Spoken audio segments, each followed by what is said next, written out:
Hello, thank you so much for having me. Erberk, can you tell us a little bit about why you became interested in music? Tell us a little bit about yourself and why you became a professional musician. Well, every composer is, or like every musician is first a music lover. I love listening to music. It inspires me so much, and I want to contribute by creating more music. Fantastic. So, Erberk, tell us a little bit about your first studies in music.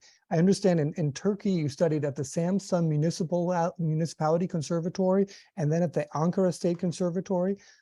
Tell us, then did you have an interest in Turkish music, or were you only interested in Western classical European music? When I was in like elementary school years, like I was interested in music. Like our neighbors guided my parents just with many coincidences happening, and I started taking piano lessons, and I just had no idea about like how music is categorized. I'm interested in music, and they gave me a piano. My parents were very generous. They bought me a piano like soon after I started playing the piano, and then I started like mainly studying Western music. Like nobody asked me what kind of music I would like to study, but I so much enjoyed, and I still play the classics, but Western classics. But that was a good way to start. It was interesting that most of my studies in Turkey was in very conservative Western music schools. So most of my education was on Western music. And so that was natural when you went to the conservatory, your parents got you a piano. They didn't say, you're going to learn my favorite Turkish folk tunes. They said, you're going to learn the Beethoven Moonlight Sonata. And that was pretty much the music that you were brought up listening, or how did that was a natural first step? Well, in cities of Turkey, I hope you guys can come visit one day if you haven't before. The culture is wonderful. The culture is really connected with the music. Like you cannot avoid music, and you don't listen like Chopin piano pieces on the streets. You listen folk music, and it's very interesting folk music, very complex and requires studying. But also superficially you can enjoy like by just listening to it. And so I was naturally influenced by it. Like I grew up with it, but I play the piano. And like if I were playing a clarinet or violin, I could easily change the style or like try to learn how to play folk music myself, which is my biggest passion. But I play the piano, so I'm limited. What can I do? So it has been really difficult. So I tried to later in life try to learn like folk drumming, so I can be a part of folk music as well, like that experience. Okay, and so tell us a little bit. I'm going to show the website now. This is the University of the Ankara. Oh, that's too bad. I don't know why it shows that in English. But anyways, this is the Ankara, should be Conservatory of Music, State Conservatory of Music, where you studied. So if you're going to study there, when you went to study there, it was all about Western music. Is that right? So this is my school. This is where I went to for middle school. Now it's not this one, the previous picture. Now it's demolished. They have a nicer building. Mm-hmm. That conservatory was established in 1936, and Hindemith was like had a key role. This is the older conservatory building, what you see here. Hindemith had a key role in creating the curriculum, but his mindset was more about like how can we have Western music education here. Around the same time, Bartok was in Turkey as well for folk music research. And there are rumors that he wanted to offer something where the music education, the people learn traditional Turkish music as well, but that wasn't successful at that time. German politicians were more involved in the first decades of Republic of Turkey, So Hindemith was the leader in this creating the curriculum. So that continued for years, and many of the Turkish important Turkish musicians studied in Europe. They went to France, Germany, Austria, and they got great education. But it was all about there's this high art culture, and let's try to imitate that in Turkey. Of course, there are some great musicians who studied Western music, and they're amazing. But And also it's Erberk, important to be clear yes, that yes. Ataturk at that time, he was really all about westernizing Turkey, right? He saw that this Ottoman Empire was very backwards and that they should be looking westward and not eastward, right? And so he even reformed the language, right? So that it was written with Latin letters, something like that. Is that correct? Yes, that's right. But for some of the subjects, yes, we can maybe call it westernization. But Atatürk was most interested in like how can we bring out the Turkish culture here. So he did. He encouraged many studies in Turkish culture, like including Turkish music. Bartok came like they were trying to discover what's Turkish here. With the language, again, of course, there was because of Islam influence. There's like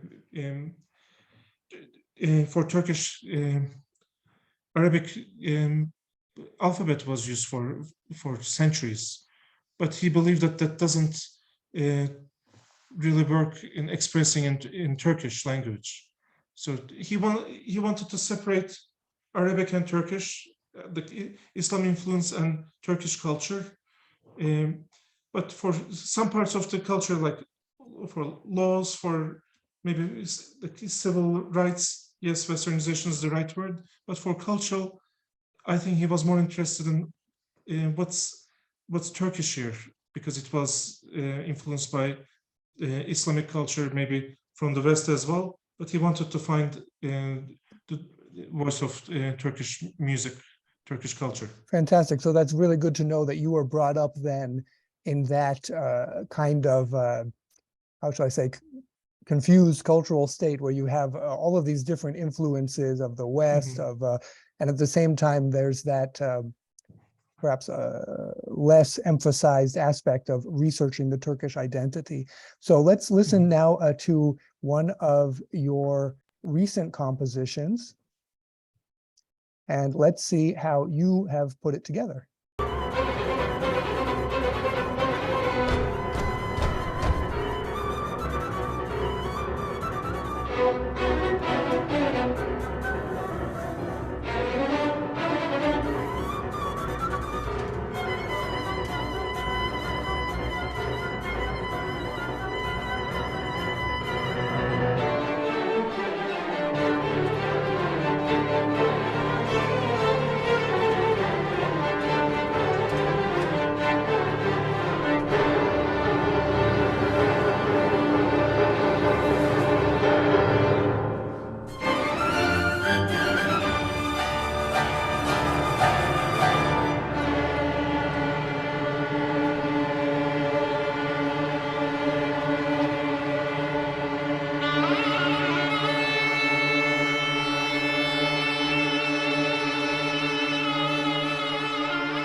Fantastic. So Erberk, so well, applause from the audience here as well as there. So wow, that's seems like a collision of cultures, just like we were talking about with how you grew up there at the conservatory. So tell us before I bring in Professor Lino Rivera, who has a question, I just wanted to ask you about your music studies then in the United States, because you moved to the United States, you studied at the Hart School of Music, Carnegie Mellon University, and then you got your doctorate from Rice University in Western classical music composition. Tell us about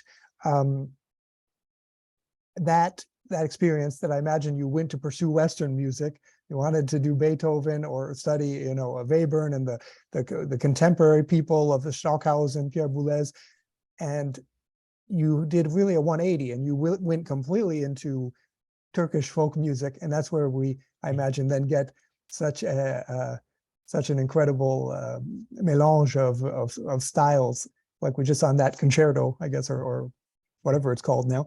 Tell us about those experiences. What was expected of you, and why is it that you made that 180 turn? Well, I had a great experience in all these places.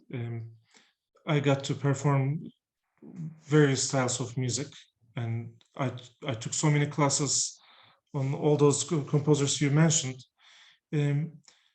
One thing that's evolving in the United States, I was lucky when I studied in the United States. It was really, during the time I studied there, the most important thing was to find your own voice and bring in your identity. You know, all these schools, like you said, Hart School of Music, or like where I studied, like all the places I studied are called School of Music. None of those are called School of Western Music. And I think we are at a time when things are evolving to be more inclusive. Those are not Western music schools, but it's mostly teaching Western music. But I think people in themselves are realizing, okay, we need to evolve. The curriculums haven't evolved much in US music schools, but I think people are starting to change it and try to make it more inclusive. We cannot have a Eurocentric point of view when we are thinking about music. One of my professors, Reza Vali, who I studied with in Carnegie Mellon University, he always says that music is big as the world itself is. You know, we cannot, and you know how small Europe is. Of course, there's great art there, but geographically it's a very small land. How come that can describe the whole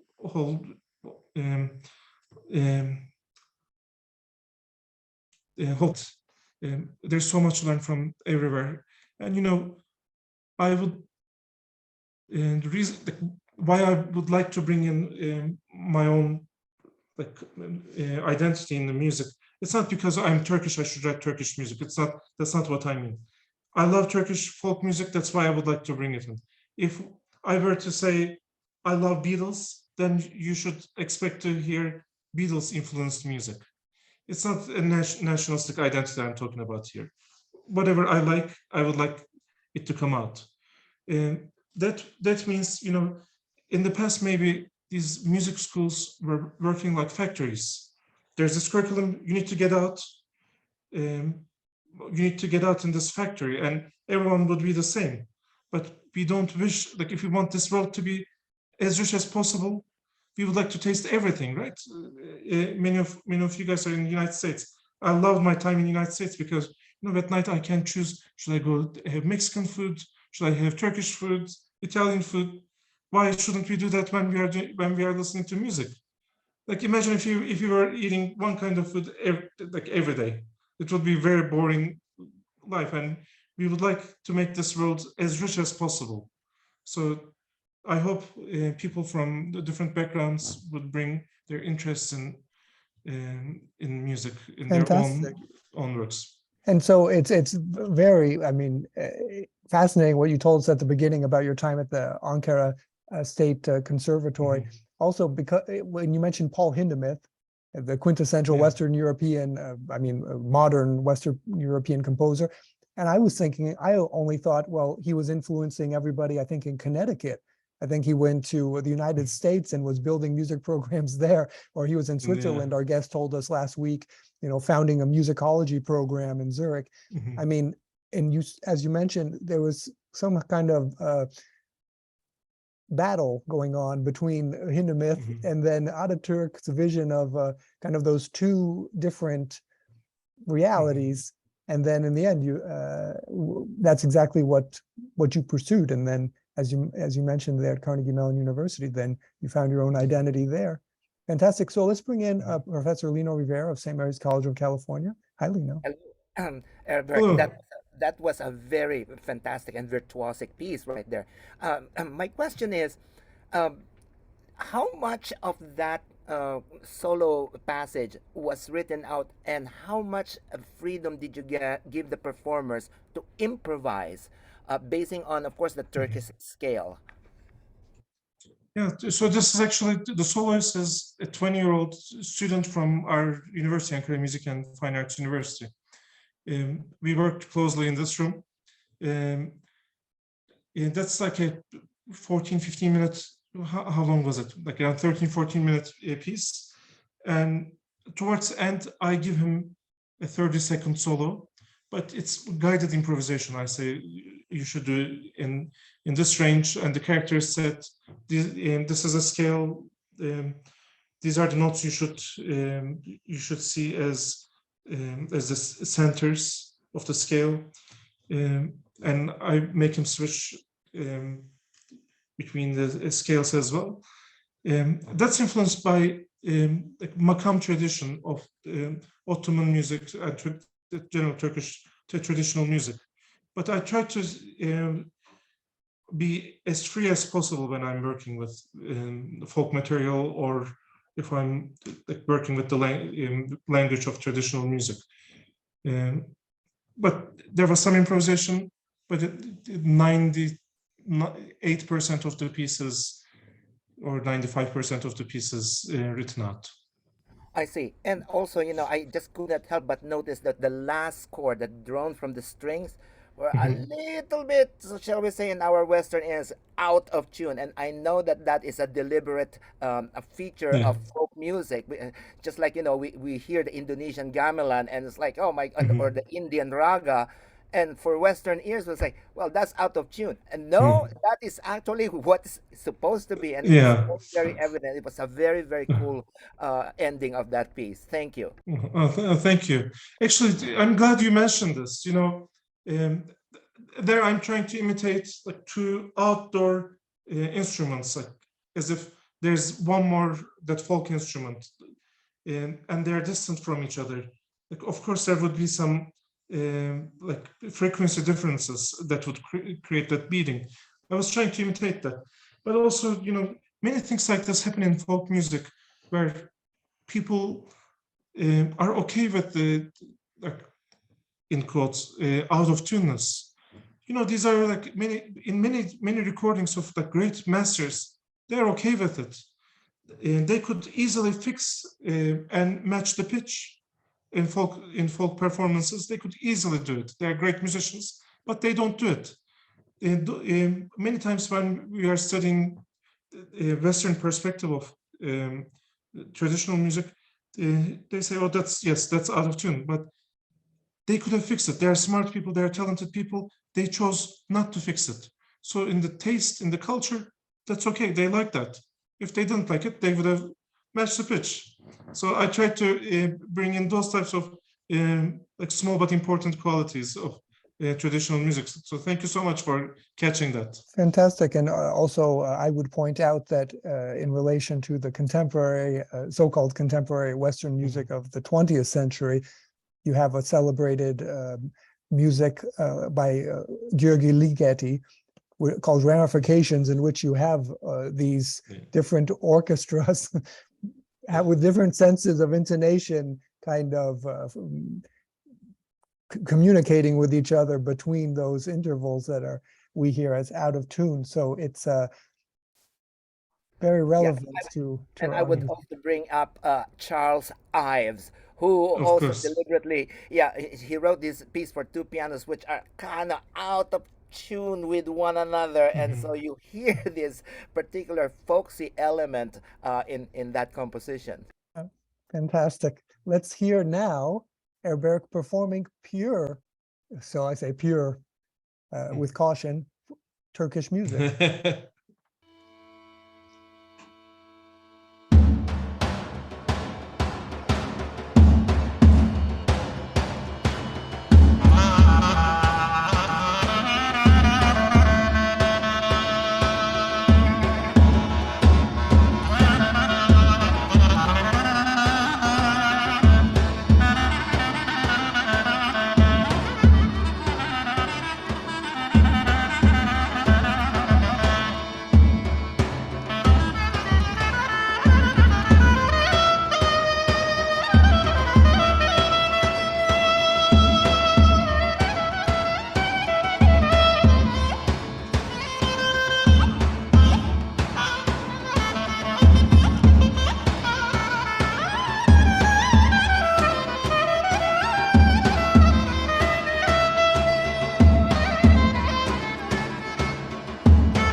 Fantastic. Wow. So, Erberk, now tell us about you planned on during your studies in US, you planned on living in your adoptive homeland, but you had an offer from Turkey you couldn't refuse. It was to teach composition at the Ankara Music and Fine Arts University.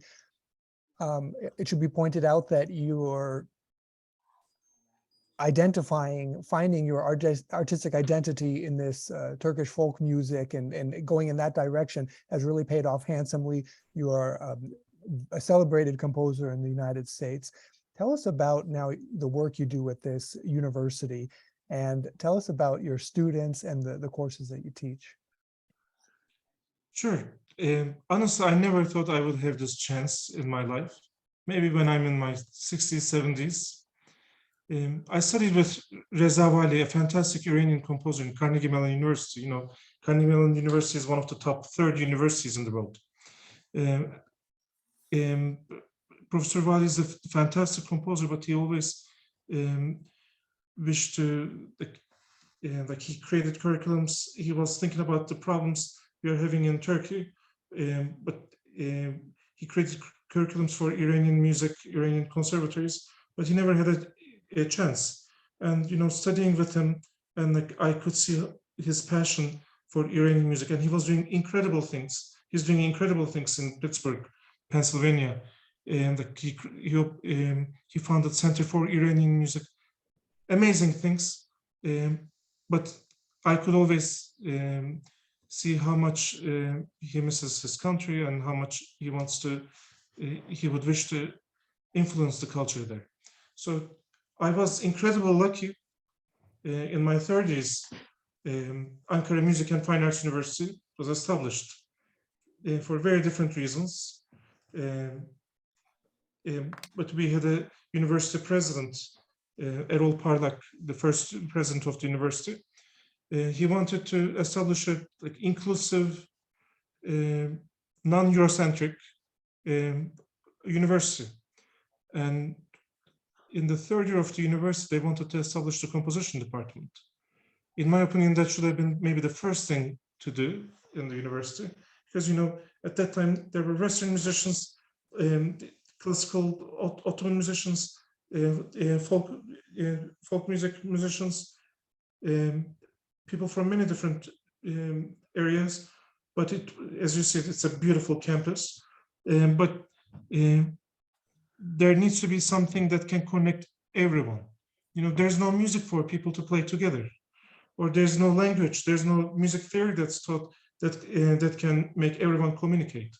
So our goal as composition department and our work with the music theory department here is to create a common language between musicians so we can make music together, while not having like a factory idea. You know, as I mentioned, if you go to a certain conservatory, like Ankara State Conservatory, or maybe Juilliard, or maybe other important schools in the United States, you get out as a result, as a product of that great institute. But we would like, in our school, we would like everyone to be unique. We would like them to have their own identity as musicians. So this school is completely inclusive. You know, we talk so much about the category. This is our new music ensemble. I miss my students. Our semester is starting next week, and this is our new music ensemble. As you see, there are some traditional instruments, and you see some people without instruments. They play the piano or they sing. So, and this semester there will be more instruments. So it's between genres. Like everyone can make new music, and as long as people can like read music and improvise, they can be in this ensemble. So this is an all-inclusive music school. And tell us, Erberk, about your teaching composition there. I understand. What is it? What are your courses like? Do you have a set syllabus of composers you present, or is it? If I was going to go study with you, what would I expect? as I said, like I wouldn't want any of my students to be like me. I think that goes with everyone that teaches music, that teaches composition. We would like all our students to have their own identity or their own path. So I always ask, what's their interest, what they listen to, because they are first music lovers. They listen to music, and it would be alarming to me if their interest is not showing in their compositions. We would hate it if they try to fit in here. But we would like, I'm always trying to understand what they like.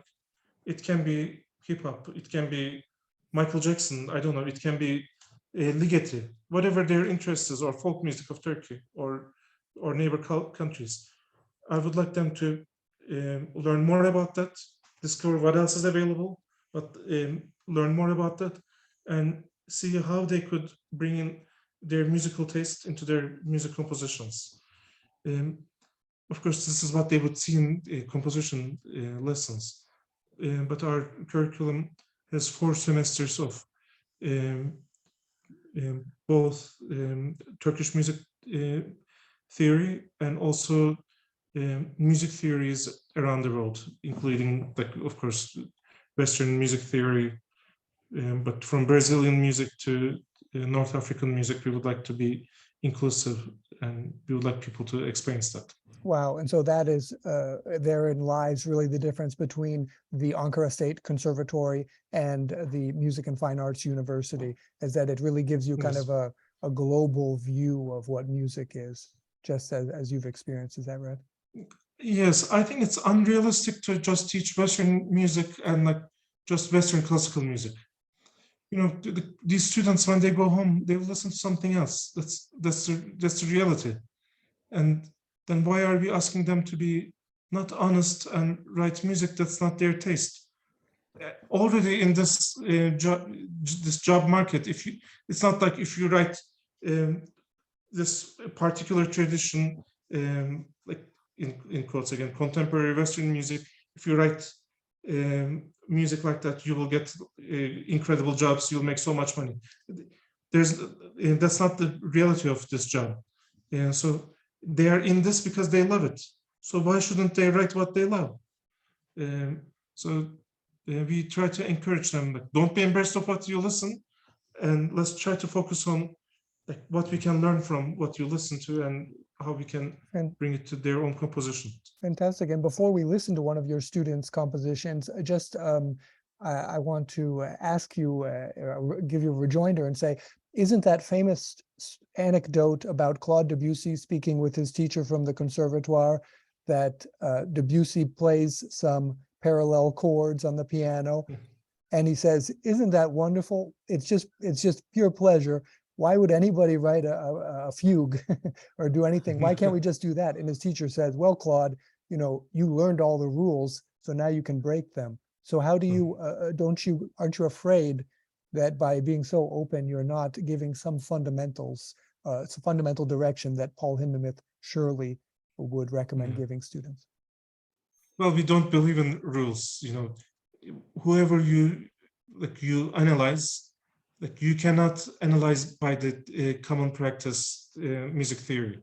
Like, if you try to apply like tonal music theory to Bach chorales, you fail right away, because he was like, first music came, then those superficial rules to explain what happened in the past came. So we always need to remember that first the music existed, and all these people in the history, they're all troublemakers. There's no, like, you know, one problem I have, you know, let's think about Baroque music. We are imagining immediately Bach, Vivaldi, like great composers, and but those are just 3 people. Or if you add more great composers like Telemann, Scarlatti, okay, you have like 10 composers, but there were many more composers. Let's just think about what was happening in the neighbor church to Bach's church. You know, Bach is doing incredible cantatas, but what's happening in the neighbor churches? Not what Bach was doing. So they're unique people, of course, from our perspective, from the 21st century. We think that's how Baroque music is, but those are unique people, and rest of the world, rest of the country, rest of the composers were not like those composers. So we always have to create trouble if you want to achieve anything. Fantastic. And as you're implying, the times have changed, so we're going to have a different view about what's different understanding of what's important and what's not important. We'll get into values in a moment. Let's hear. This is an incredibly hard piece to pronounce by Ugur Kilic, and it is a student of Erberk's Hop Deity Deity Dot Deity Dit Deity Dom for clarinet, viola, baglama, and davul. Let's hear it.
Fantastic. So for the sake of, so congratulations, of course, to your student, Ugur Kilic, for fantastic music, and to his teacher. So for the sake of, because we're running out of time, I want us to take another look, listen to Erberk's music. So, and this is a music that recently won an important prize for its producer. Let's listen again to the CD, Dances of the Yogurt Maker. This is miniature set number 5, Askak Horo. Here we go.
Fantastic. So this brings us to our first roundtable.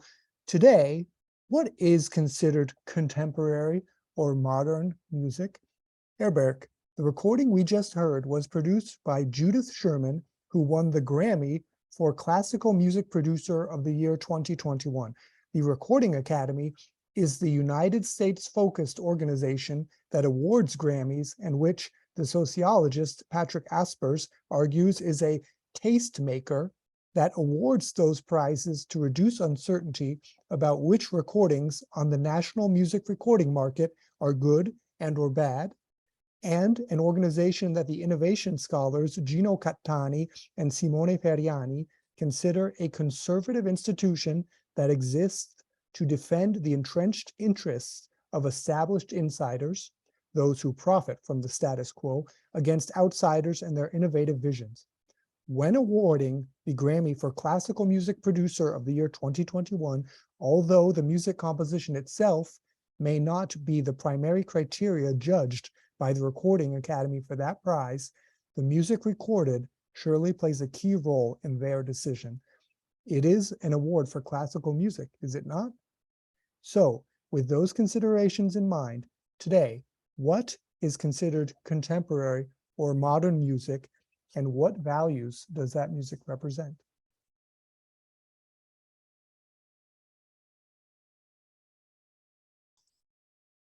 The culture in the United States is changing. Maybe 30 years ago, 40 years ago, these albums with interest in music from other geographies would not be this much valued. In my whole time in the United States, I really saw so much interest in what else is available in the rest of the world. And this is not just like entertainment purposes. Universities care about it. There's research in this. We are organizing Turkish music festival. The folk music performance was from there as well. There's so much interest in discovering what else is available.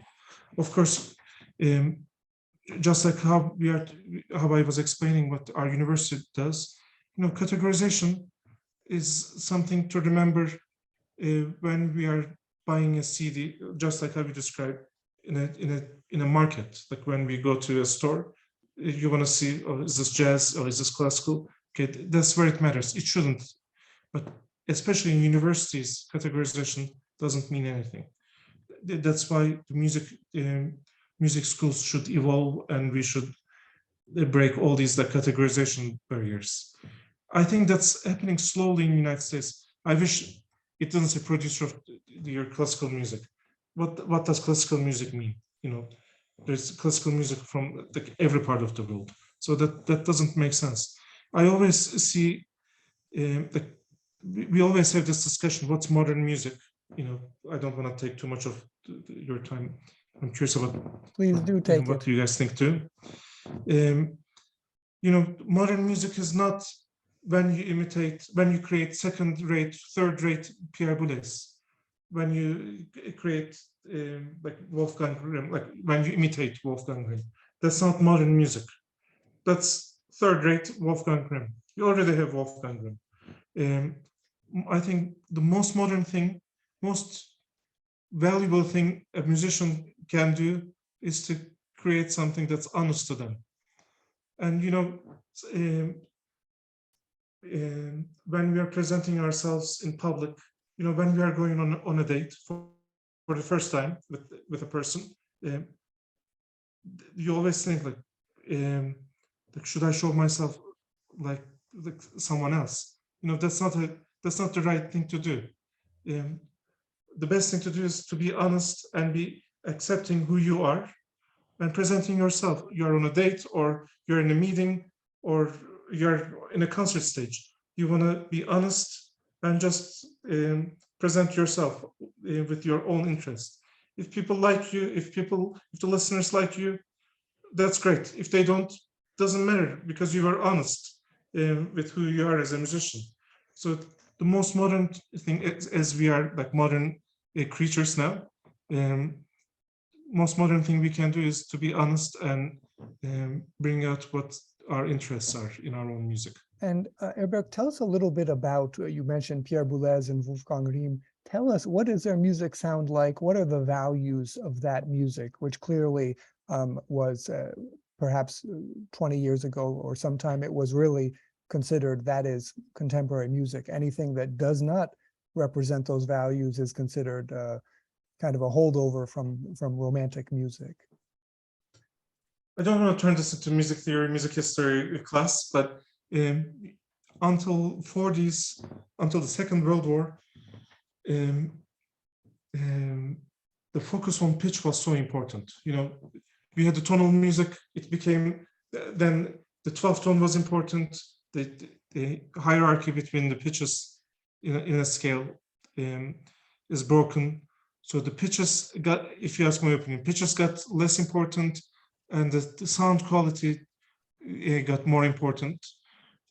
So Pierre Boulez and many composers that followed him are interested in music that focuses on sound. Maybe that's about pitch, about scales. People obsessed over for hundreds of years. So that's really fantastic, and there's so much to learn, and there's so much to take and apply in our own music. But imitating solely is a problem, because that happened 60 years ago. Imitating Bartok is a problem. Imitating Chopin is a problem. Learning from them is another thing, but imitating is a problem. And would you say that then that idea of, because you said that each person, your students, when they go home, they listen to a different kind of music or something, would you say then for those contemporary composers of that generation, how is it that they became so enamored with that? What you said, something that's about sound, was it from hearing automobiles? Was it from kind of, people consider their music often cacophonious, right? That it sounds like random noise. How is it that, why would somebody consider that as a value? How could somebody, because it seems to break any kind of cultural norm, any kind of, that it would come from something else other than the Industrial Revolution, I guess. It's really hard to judge the taste of composers and the societies from our perspective. Many of the things that Bach did, we wouldn't do it right now either. So much focus on counterpoint. It's fantastic, but it's a composer with different principles, different perspective, different taste. That's the same case with Pierre Boulez, Milton Babbitt, or John Cage, and they had like different perspectives. But I am sure, since their music is so successful, that was the thing they loved, and they did it, and that's why they were successful, because they were honest. They honestly loved it. You should watch John Cage. Not you, like anyone who's interested. I'm sure you guys have seen John Cage's interviews. He's honestly interested in what surrounds him, what he hears. So that's a genuine relationship between what this composer likes to hear and what comes out. If our students truly love listening to the traffic, listening to silence, they should go ahead and continue that path. But they shouldn't do it because, like, if they say, if I write like this, I'll get into grad school, then that's where the problem is happening. If they love it, they're honestly feeling connection, then they should, of course, compose in the style. Fantastic. I guess we would call that authenticity. So let's listen to one more piece. Here is the Bululu Ama Rasim by Erberk Eryilmaz.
Fantastic. So let's see how we can stay in touch with Erberk. First of all, let's see how we can get the album. Here is the album Dances of the Yogurt Maker. And I will put this in the chat room so everybody can find that. There it is, and listen to the album themselves. And let's see how we can reach out to Erberk. There is his website, erberkeryilmaz.com. People can contact you, Erberk, through this website? Yes, of course, yes. Wonderful. So there's his, easy enough, erberkeryilmaz@gmail.com. There is his email, so reach out to him with any questions or comments you have. And let's take a look at the last. I wanted to show you the school that he teaches at.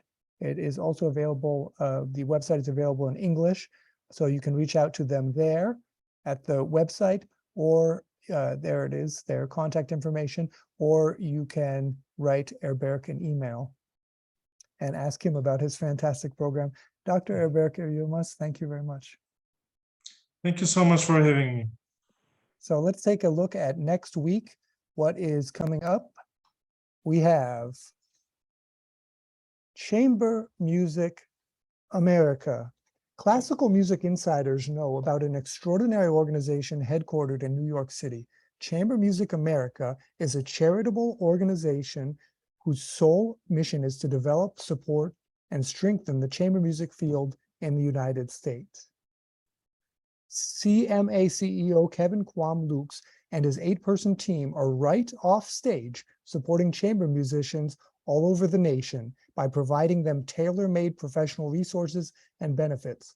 CMA offers 6 different grant programs, multimodal networking opportunities, an annual conference, and the quarterly publication of its flagship chamber music magazine.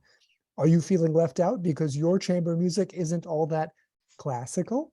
As recently as the turn of the millennium, Chamber Music America redefined chamber music by including jazz and world music genres, and since 2016 has made quote unquote diversity, equity, and inclusion a primary focus of its work. Nevertheless, as the organization acknowledges, bold restructuring won't be easy. CMA was chartered to promote a form of European classical music that is exclusive in nature. Ethnomusicologists surely nod in agreement while pointing out that music divides people as much as it unites them. In fact, didn't the elite cellist Yo-Yo Ma and pianist Emmanuel Axe just performed the quote-unquote Our Shared Humanity classical chamber music concert at the world's most exclusive forum? Come welcome Chamber Music America CEO Kevin Kwam-Lukes to our show for an inclusive look at the future of chamber music. As always, all information about upcoming shows may be found at www.simeonmoro.com. I also want to point out that for those who stay up late on Sunday, I will be welcoming Gar Reynolds onto the show. It's going to be Eastern daylight time will be 9 p.m. to 10 p.m. And the show is about, it's not what you present, it's how you present it. So Gar Reynolds, he is a world-renowned design guru. So if you can on Sunday, welcome Gar to our show. Once again, thank you so very much to Dr. Erberk Eryilmaz. Thank you very much to Professor Lino Rivera. Thanks to Agnieszka and Benoit Rivole for the support of this show. Most of all, thanks to you, our participants, who make it all worthwhile. From Ankara, Turkey, New London, New Hampshire, Plattsburgh, New York, and the Bay Area, California, goodbye, and see you next Wednesday or Sunday.